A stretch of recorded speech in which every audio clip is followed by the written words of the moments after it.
A loving father of 2 children, Thabo Besta's body double has been identified. Guilty as charged, child predator Gerard Ackerman's dramatic court judgment. For me, it certainly wasn't a happy ending. And protests erupt at the University of the Western Cape. If anyone touches you, you must touch them back. Hello, I'm Jane Dutton. This is Eyewitness News. This is Eyewitness News. The body of the man that was burnt in the cell of Thabo Besta has finally been identified. Katlego Mpolo was 32 years old. He was not a subplot to this ever-unfolding story. He was a son to parents who've been praying for his safe return for about a year. He was a father of 2 children, a loving partner to Thando Beleme, who he referred to as his queen in many of his Facebook posts.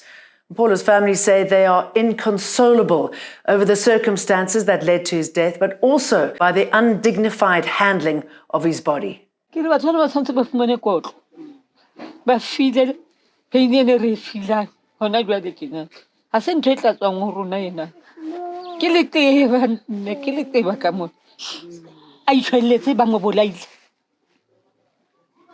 Ha ke tsebe ba mo bolele ka option le fula modimo of ke le ke ba le fela ba batla tšhelete ka ena a sa thusa sa tsena moya nnaneng ho ye ba mo chisa ba ile mo chisetsa ka mane ka seleng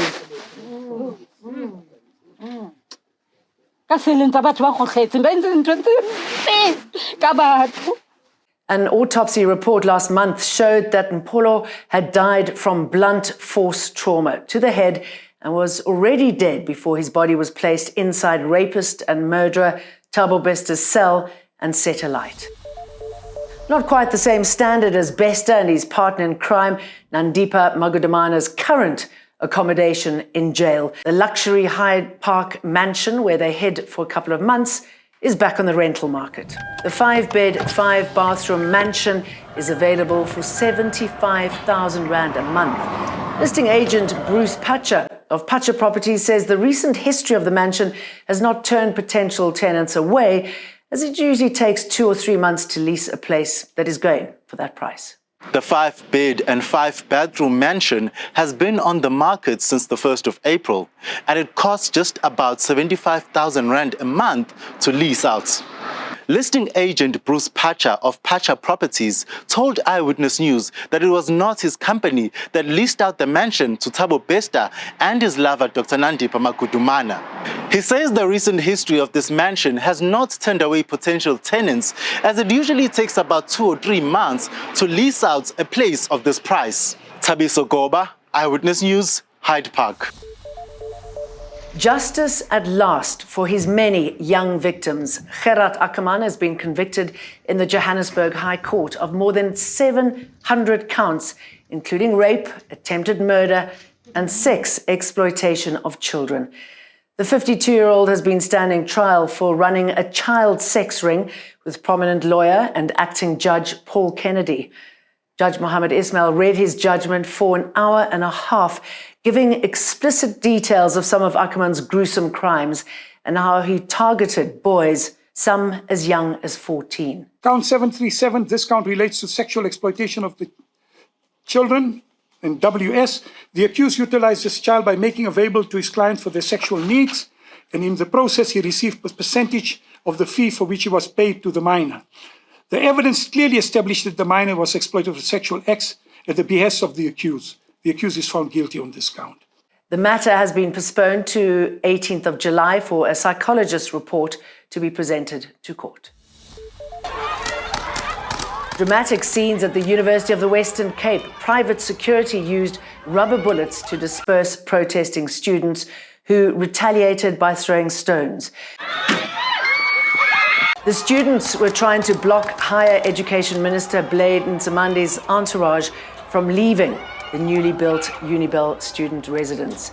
Nzimandi unveiled the 2,700-bed off-campus residence today and is also opening a newly built Faculty of Education on the campus. We'll be violent to those who are violent to us. The university's SRC president, Mantla Notyawa, told Eyewitness News that they wanted the minister to address their grievances. He says he doesn't understand how the university can unveil a residence when students at the same residence go without water for hours when there's load shedding. We're going to stand here, we're going to see. There's no car that will come in, there's no car that will go out, there's no person that will go in, there's no person that will go out.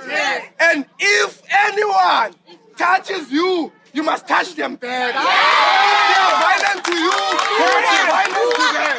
That's the principle we're adopting. Staying with load shedding, we back to stage 6. After 7 generation units failed in the last 24 hours. It'll bring more discomfort to some Cape Townians who are currently experiencing their first rainy and cold snap, resulting in flooding in some areas. The imminent arrival of winter has many South Africans concerned about how bad it can get. But energy analyst Chris Yellen says we shouldn't be. Eskom has had very serious load shedding, in the summer months as well. And winter is not necessarily the worst months from a load shedding point of view. And the reason for this, of course, is that Eskom ramps down its planned maintenance significantly.